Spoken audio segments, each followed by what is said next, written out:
tarde a todos e a todos. Esse é o encontro com a autora, a professora Juliana Miguetti. Ela vai contar um pouco sobre como foi a escrita do livro, né, professora? Travessia, o processo criativo. É muito importante para a gente estar nesse espaço da biblioteca. A professora doou alguns livros aqui, então a gente tem para empréstimo para os alunos. Quem não é aluno pode se inscrever como comunidade também retirar, tá bom? Então é isso, professora. Queria te agradecer, tá bom, por ter aceito o convite da biblioteca, tá? Por participar. E é isso, gente. Obrigada, Boa fala. Pessoal, boa tarde, né? Muito obrigada. Obrigada pelo convite, obrigada pelos alunos por estarem aqui, né? É um impacto grande na hora que chega. A gente se emociona porque alguns que estão aqui fazem parte, né, como protagonista desse livro. Não só os nomes que estão inscritos, né? Mas porque cada aluno, quando ele lê o livro, ele se identifica, né? Então, o meu objetivo ao escrever esse livro foi poder deixar registrado, porque eu acho que é isso que a nossa... nosso trabalho ele pode proporcionar através de livro. Não só porque eu sou professora, mas sempre gostei de ler, de escrever também. Isso é uma forma de materializar, de eternizar várias pessoas que passaram aí pela minha vida. Então, esse foi uma forma de eu retribuir para o mundo tudo aquilo que o mundo me dá também. Então, eu agradeço a presença, né, o convite e a presença de cada um aqui. E é isso, estou pronta aí para responder as perguntas. Legal.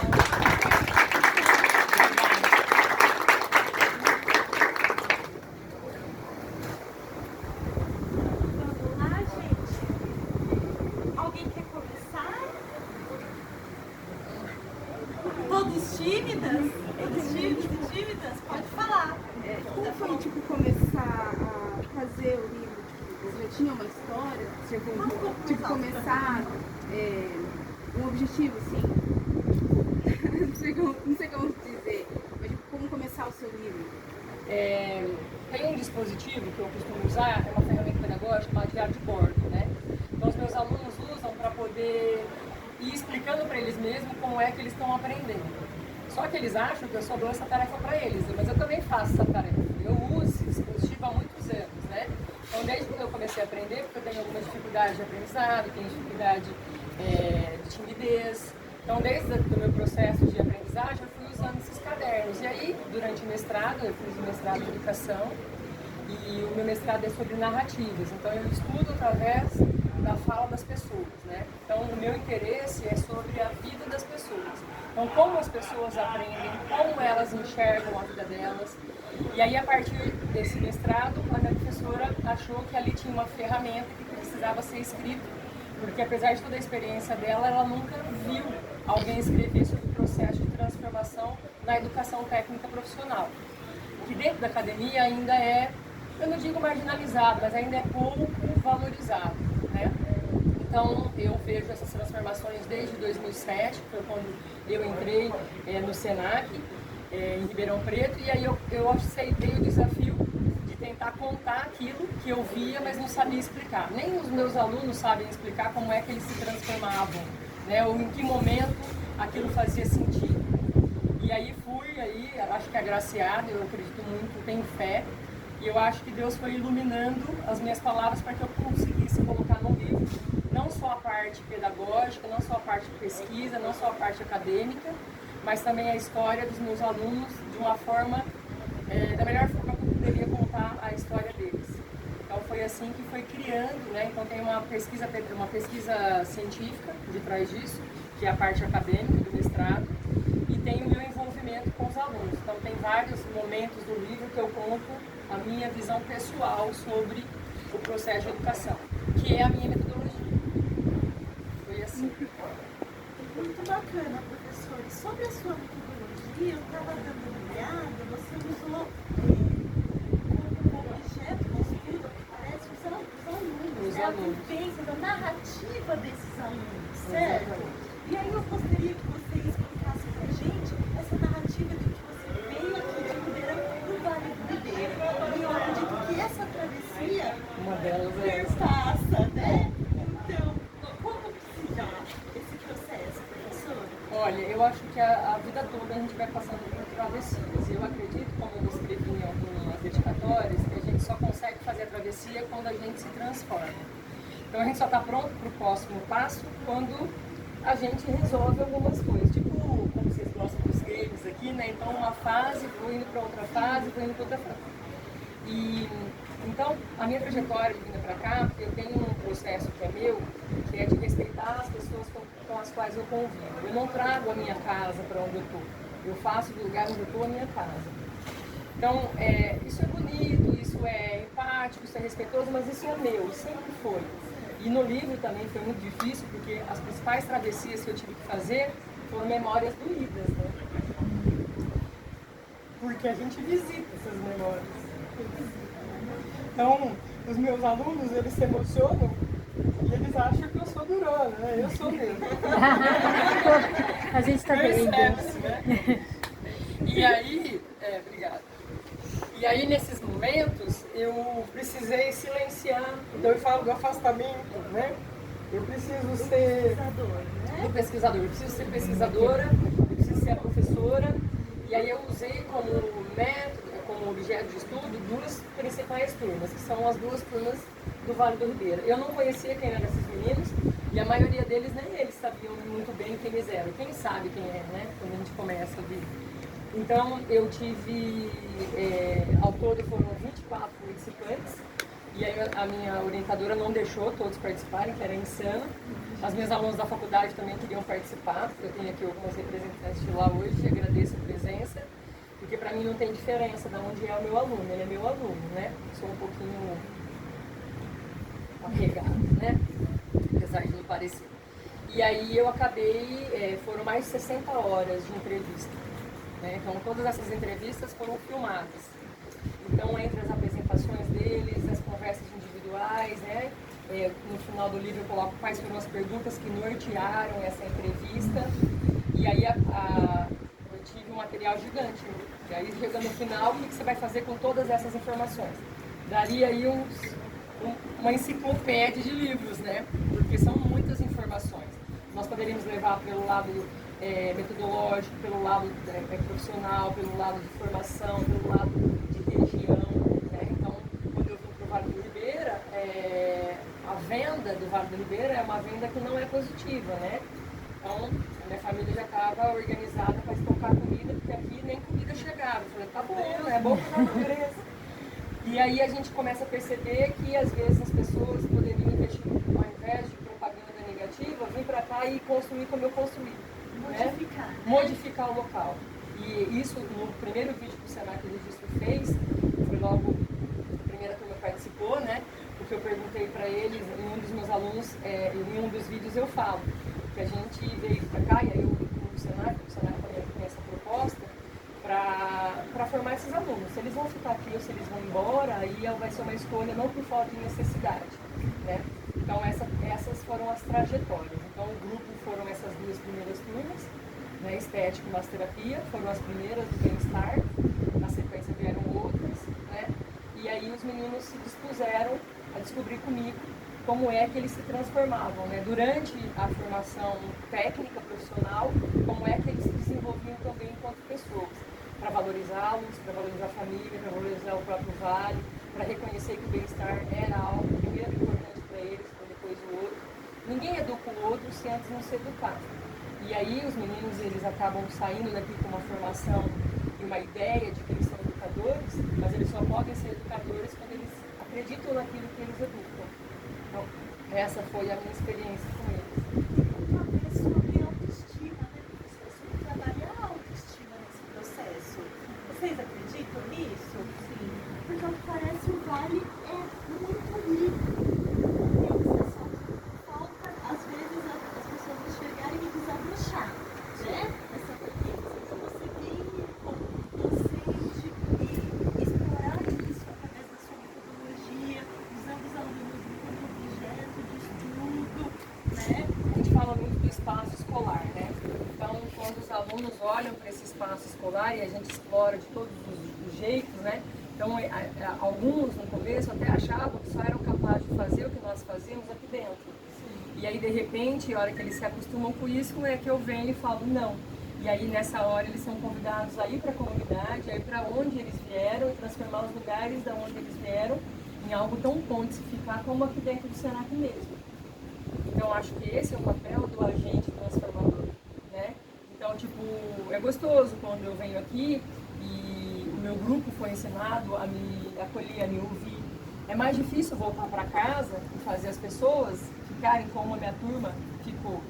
Esse é o papel difícil do educador.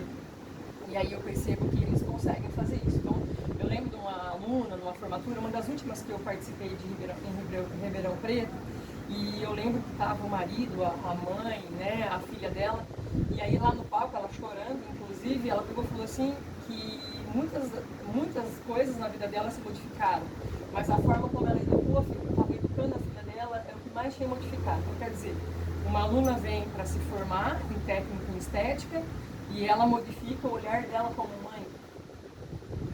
Né? E não é o meu objetivo, mas a gente, de alguma forma, a gente não impacta um lado da vida. A gente impacta a pessoa como um todo. Né? De forma objetiva na academia, né, não se propõe isso, mas você, com a vivência do Senac, né, você consegue trazer isso. Né? E tem essa, que a academia eu sinto que ela é muito rígida, né? Às vezes muito engessada. Aí você traz o melhor da academia, que, né, é a metodologia e tudo mais, mas você traz também o jeito Senac de educar, com essa proposta de entender a realidade, certo? Eu acho também, Lari, que isso transcende o meu entendimento enquanto adulto. E, como eu digo, eu abro meu livro falando sobre isso, eu acho que eu tive o privilégio de ter uma família educadora.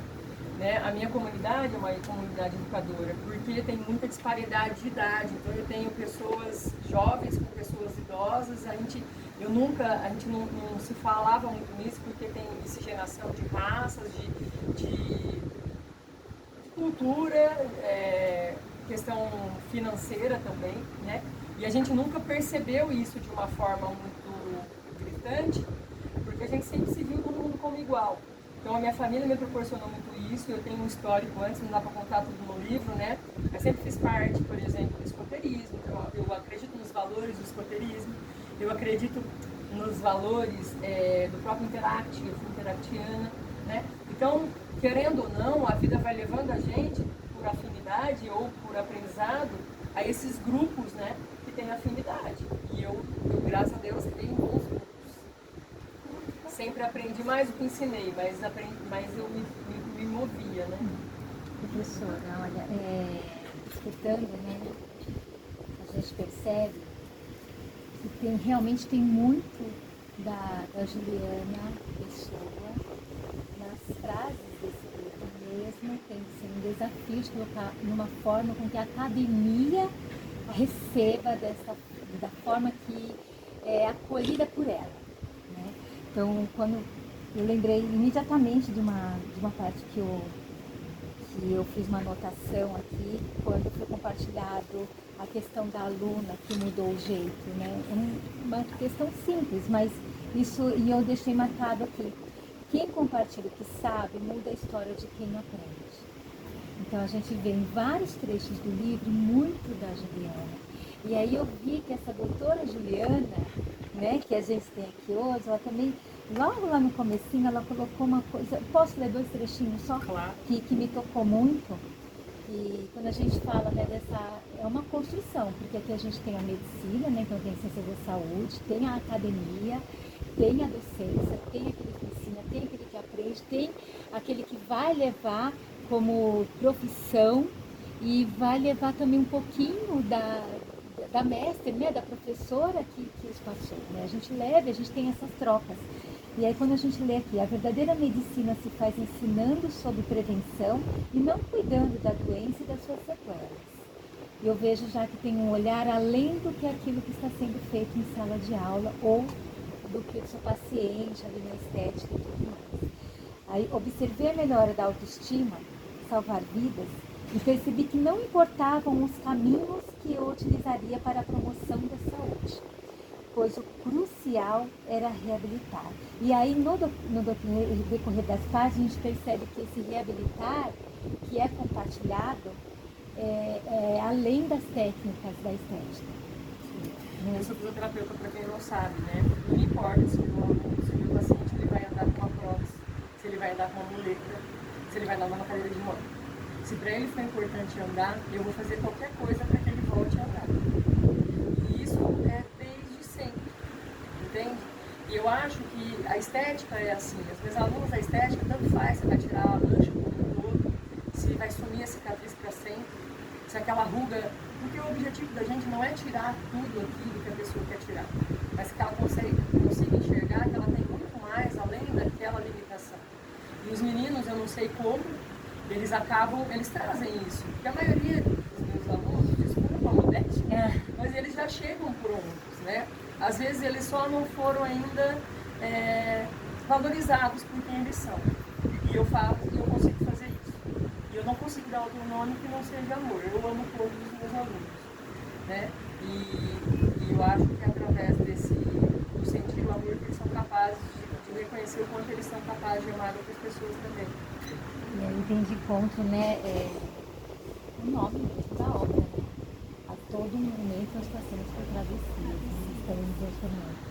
E a cada fala para esse aluno, e esse aluno traz um movimento pessoal dele, que vai mudando, como foi o caso dessa sua aluna, com um movimento profissional, e a semente já foi plantada. E aí os clientes desse profissional que foi formado, e assim se perpassam. E aí vem a grande questão, porque você botou o quanto é difícil essa história da academia, traduzir todo esse sentimento. Eu sou muito emoção, então para colocar em palavras é um pouco difícil. Então eu também tive que me policiar muito, né? Pesquisadora, a pessoa, a doutora, a professora, a amiga, a filha, a conselheira, né? Então é uma outra travessia. Foram vários.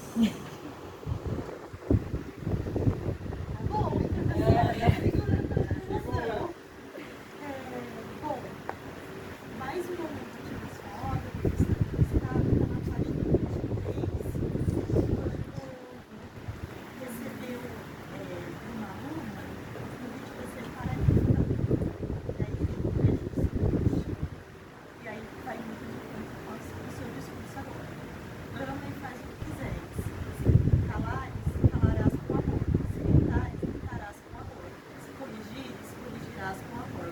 Se perdoares, perdoarás com amor. Se tiveres o amor enraizado em ti, uma coisa sem o amor serão os teus frutos.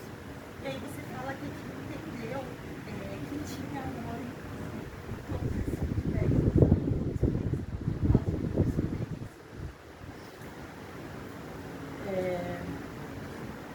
Já tinha sido paraninfa de outras primeiras turmas, né? Eu não sei se é privilégio, pioneirismo ou não, mas eu comecei muito cedo na estética, então as primeiras turmas de todos os lugares que eu passei foram minhas, né? E aí as pessoas acham que é bonito ser primeira turma.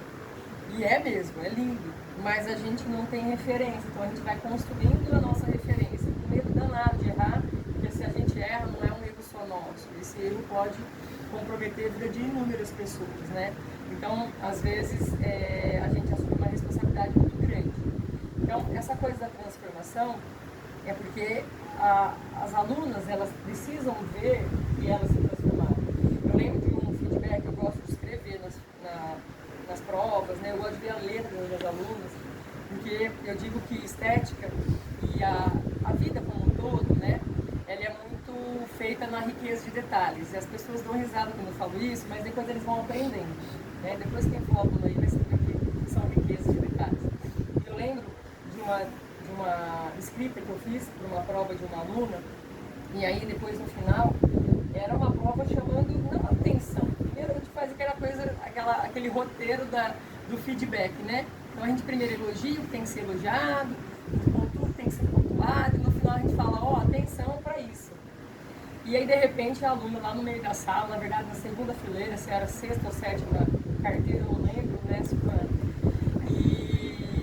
e ela começou a chorar. Eu falei, pronto, será que eu perdi a dose da mão? Será que eu fui severa demais, né? Porque a gente não tá ali para machucar ninguém. E tem tantas coisas boas, mas é que às vezes para um detalhe precisa melhorar. E depois ela veio e contou a história. Então quando a gente fala que a gente não sabe em que terreno a gente está pisando, eu tenho todo esse cuidado. Porque esse aluno, ele vem para mim com uma vida feita, eu trabalho com adultos, né? Então todo mundo tem uma história que precisa ser valorizada. E aí cabe a mim apenas só ajustar. Eu tenho que fazer isso da melhor forma possível. Às vezes a gente não tem o tempo que a gente quer, né? Porque uma conversa para orientação, ela precisa ter tempo. O diálogo, ele pede tempo. E às vezes na sala de aula a gente não consegue esse tempo. Então a gente vai tentando fazer. Mas o que mais me assemelha a Santo Agostinho, eu acho que é a alma inquieta, né? Então, as minhas práticas zen são para poder calmar a minha alma. Essa é uma das semelhanças que eu tenho com ele também. Eu estudei no colégio agostiniano São José. Olha aí. Então, em cada escritura eu falo assim, nossa, ele virou santo, quem sabe um dia eu também, né? Consigo assim, um pouco, né? Faz uma travessia. Não vai virar pra santo, fora. mas assim, Deus me perdoa um dia, porque ele também foi meio que como eu, assim, né? Imperfeito. Brincadeiras à parte, eu refleti sobre criança pensa, né? Tipo, viagem. É, ela também são muitas, né? Muitas travessias. E aí, gente, alguém tem alguma pergunta para fazer à professora? Estão todos tímidos? Eu não tenho pergunta, eu quero falar com a Dona Flor. Essa vai ter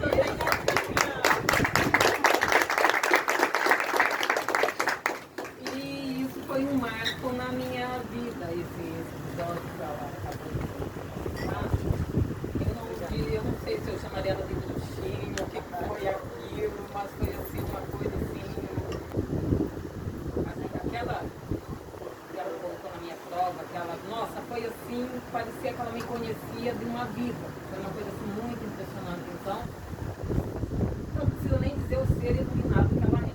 Com certeza é maravilhoso e, meu Deus do céu, só tem que agradecer por meu Deus que colocou.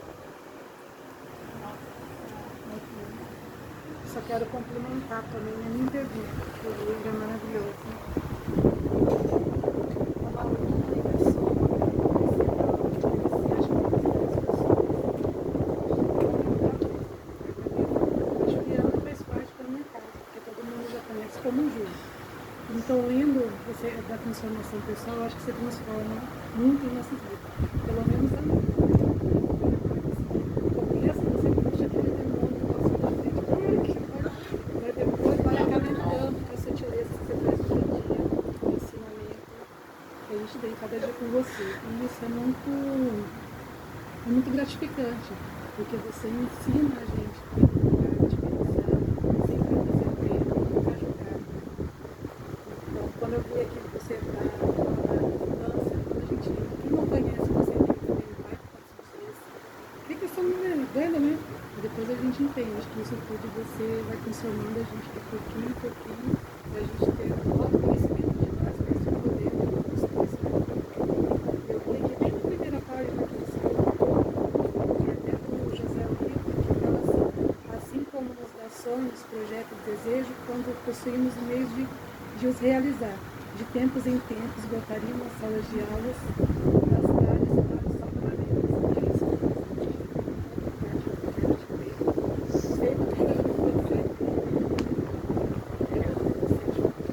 parabéns, obrigada.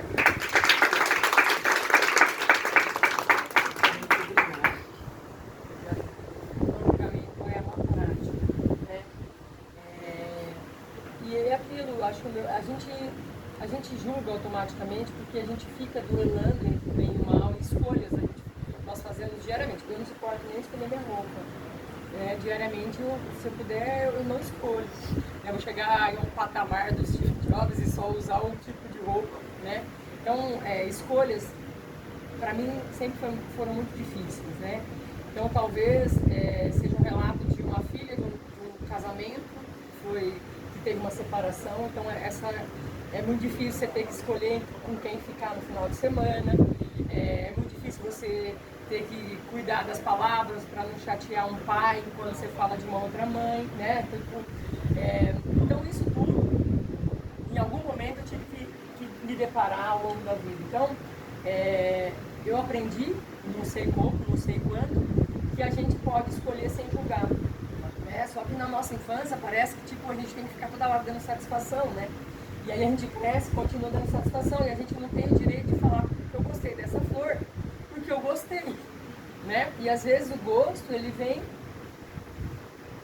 por gosto, né? E eu entendo isso, né? Eu chamo isso de afinidade. Então, às vezes, algumas coisas são por afinidade, são inexplicáveis, né? São afetos. É isso. E eles, para mim, é isso que me motiva. Então, aquilo que eu sou convicta, eu tenho valores que são inegociáveis, sabe? Então, às vezes, eu trabalho em várias instituições, mas eu só trabalho porque alguns desses meus valores não foram ainda movimentados, não foram mexidos, entende? Então, assim, é lógico que a vontade que dá é ser militante mesmo, só que eu descobri, por exemplo, na saúde, que não adiantava, porque os médicos já tinham colocado medo no meu paciente, já tinha falado que vai morrer, já tinha falado tal, e aí, de repente, eu chegava e eu não cobrava, e eu não fazia militância, e daqui a pouco ele estava fazendo tudo aquilo que eu queria, aos poucos. E aí eu conseguia muito mais do que uma autoridade conseguiria. Então, a minha militância, ela continua, ela está dentro de mim o tempo todo. Só que eu vou descobrindo outras formas de conseguir, né, a militância. Isso é para tudo, é para gosto, é para minhas ideias e também o meu jeito de viver, né, e tudo mais. Os preconceitos, eles vão caindo quando as pessoas depois descobrem alguma coisa e falam, nossa, se eu soubesse que ela gosta de laranja, eu não tinha nem conversado com ela. Eu disse, pois é, eu gosto de laranja, eu uso laranja, eu te dei a laranja, você chupou a laranja e agora tudo bem. Porque eu entendo que é um processo difícil para o outro também enxergar além dos preconceitos que ele tem, né? Eu já passei por isso. Então, fica mais fácil entender tudo. Eu sou limitada também. Muitas reflexões, né? Por isso que navegar é preciso. Navegar é preciso. E os lampejos acendidos, né? Eles se transformam em verdadeiras labaredas em algum momento. Então, eu falo que todo mundo, quando eu vou abrindo a gradinha, né? Quando eu vou soprando os demoninhos lá dentro, eu não vejo como demônio ruim. Eu vejo, às vezes, como sonhos não interpretados.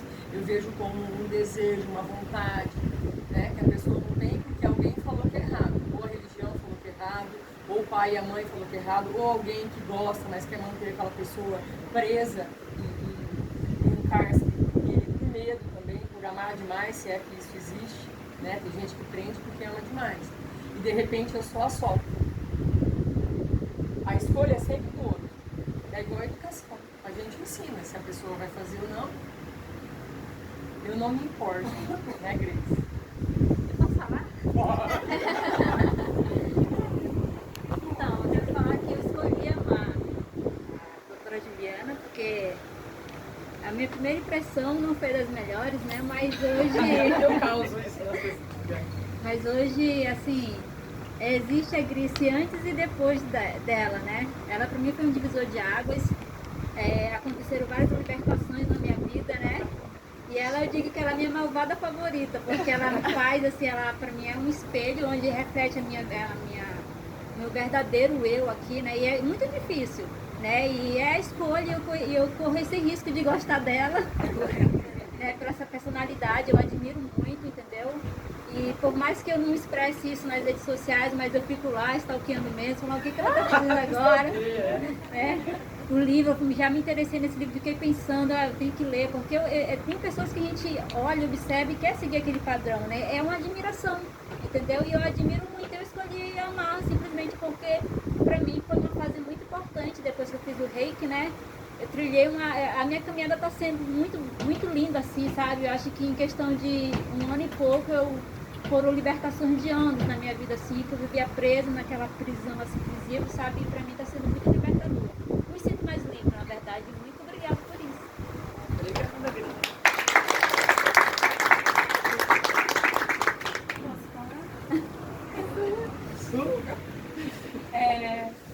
Primeiramente agradecer pela oportunidade de escrever esse livro, né?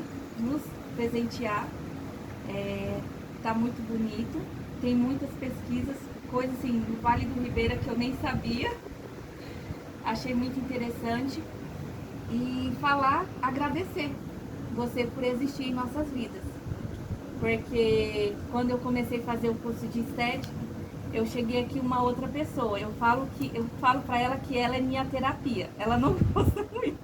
Fala que não é, Suva, não é terapia. Mas assim, ela me ensinou a ver o mundo com outro olhar. Antes, eu não sabia o que era ressignificar. Ela me ensinou. Então, eu achei isso pra mim é muito importante. Eu nunca vou esquecer, porque foi uma fase muito importante na minha vida. E eu tô mais nervosa que ela. E só falar mesmo pra agradecer. Você é muito importante. Te amo muito. Por mais que eu moro tão distante, eu fico, vamos dizer assim, empolgada todos os dias para estar aqui no Senac, para ter aula de Juliana Minguete, porque ela me ensinou a ver um mundo diferente.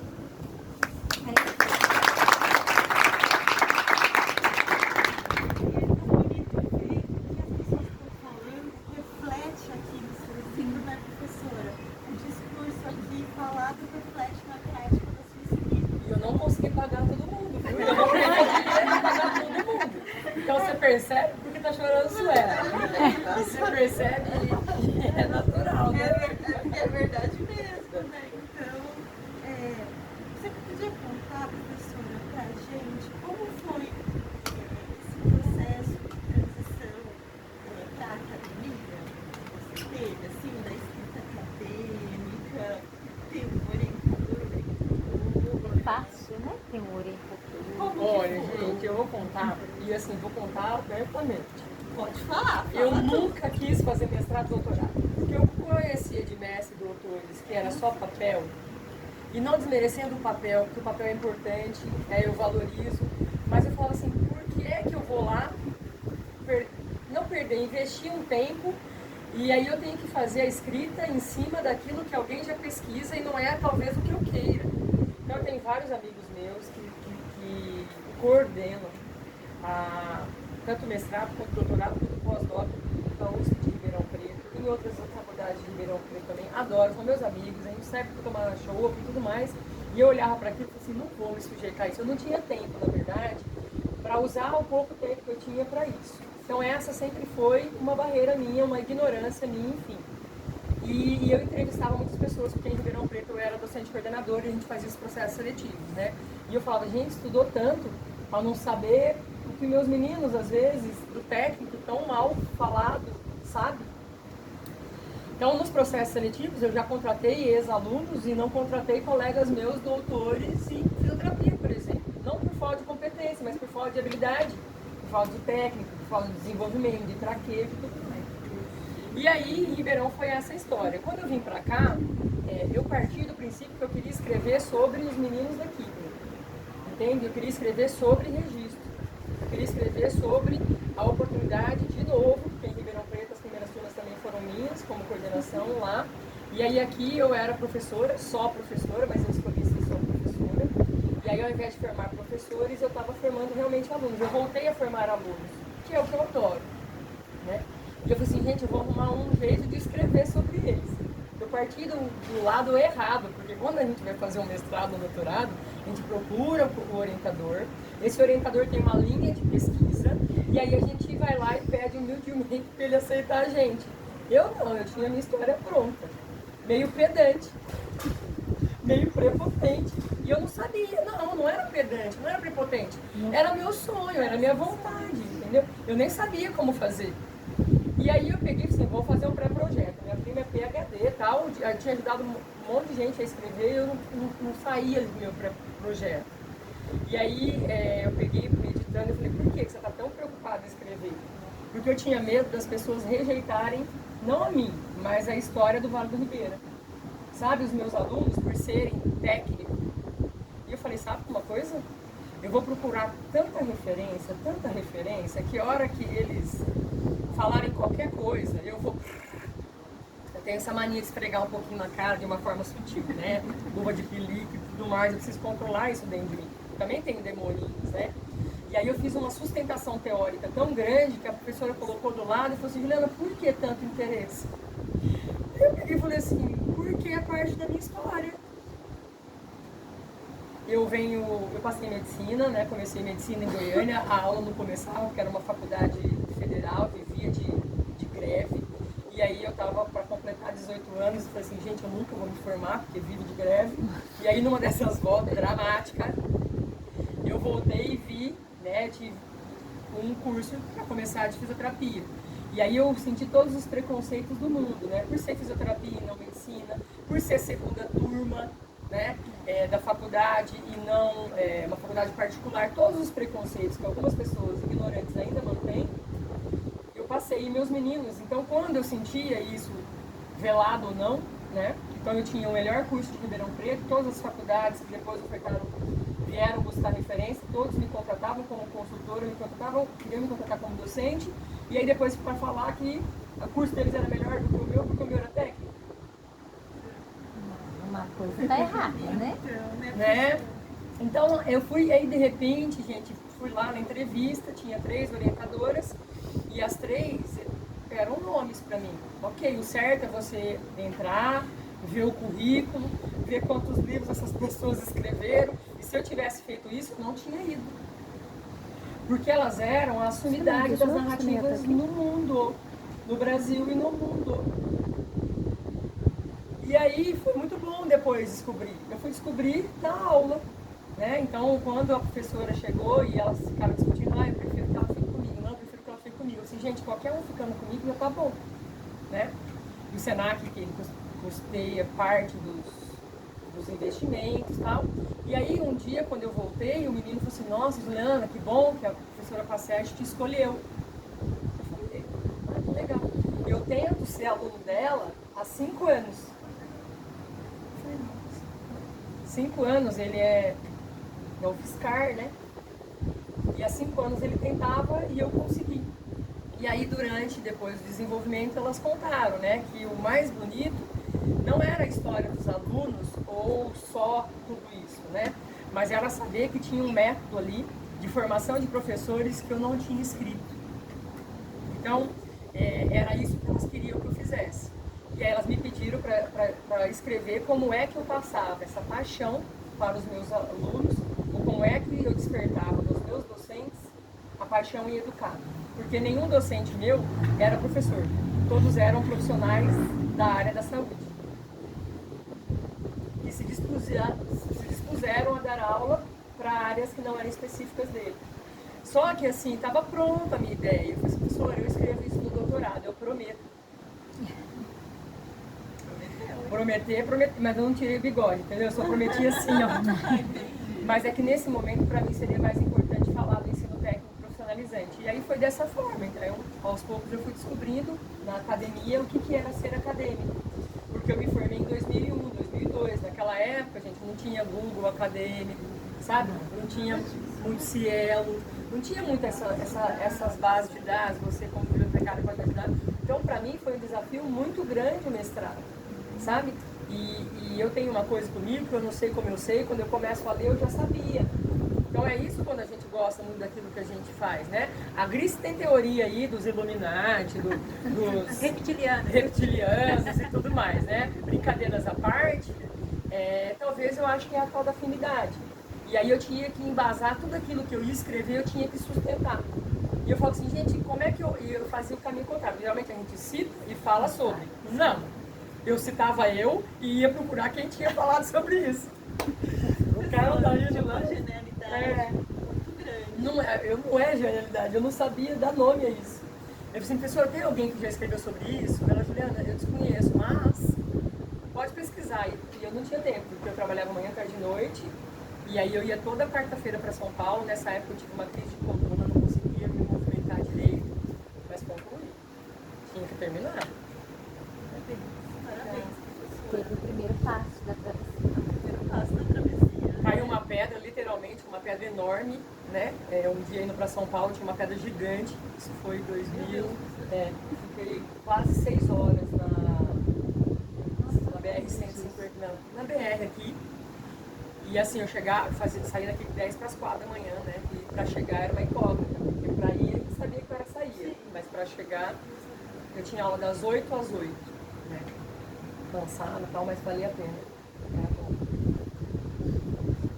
Professora, e essa sua crítica muito boa que você faz à academia, né? Falando que, bom, aqui eu vou formando pessoas de curso técnico lá, doutores, né? Que E a gente- respeito, né? É, claro, mas ali na academia tem muito um ego, né, professora? E às vezes e aí não sabe fazer. E o mais importante é o saber fazer, né? E não ficar, às vezes, tanto nessa teoria, imaginando. Porque a academia, para mim, é isso, é muito idealizar, né? E pensar, e refletir, debater. Mas na prática, você não vê a agilidade que os cursos técnicos aqui, que a sua formação propõe, né?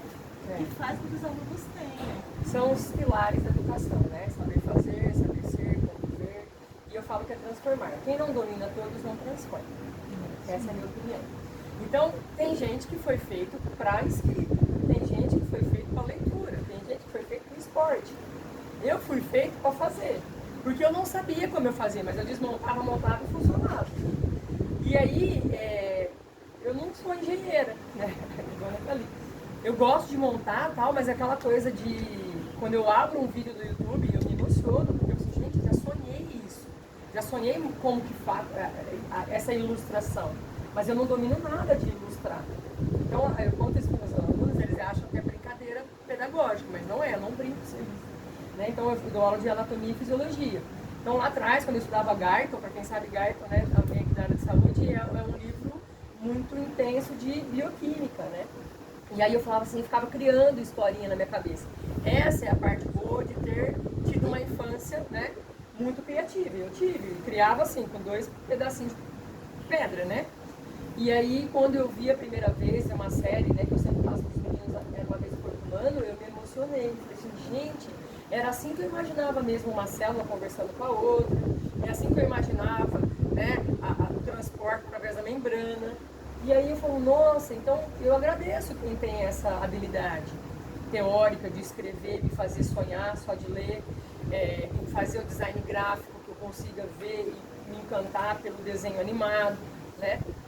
E aí o meu era o fazer, sempre foi o fazer, eu sempre uni pessoas, eu não sei como, eu sempre, não convencer, mas sabe, despertar nas pessoas a vontade de ir junto. Por isso que eu chamo isso de legado, né? Porque os loucos que eu levo junto comigo são muitos, e os meninos, eles assumem esse papel de fazer junto, sabe? Um deles também, né? Ele vai me dar uma sobrinha aí em breve, né? Então a gente vai criando essas relações. Parabenizar novamente, agradecer pela doação para a biblioteca. Os livros estão aqui na biblioteca para empréstimo para os alunos e também para a comunidade. É só fazer o cadastro aqui com a gente, vocês podem retirar. Com 14 dias por livro, pode renovar, pode tirar sobre o livro. Muito obrigada, professora, e deixo para você as considerações finais. Tá? Só primeiro, muito obrigada mesmo por todos terem ficado, né? Sei que todos vocês aí têm compromissos. Agradeço por poder ser lida por vocês. Espero que esse livro emocione vocês, a história dos meus meninos não só emocione, mas também que vocês possam se identificar com essas histórias inspiradoras, transformadoras, e que vocês busquem nas histórias deles e na minha também, se possível, né, construir a história de vocês e que ela seja de sucesso, que a sua história te permita ser feliz diariamente como eu sou.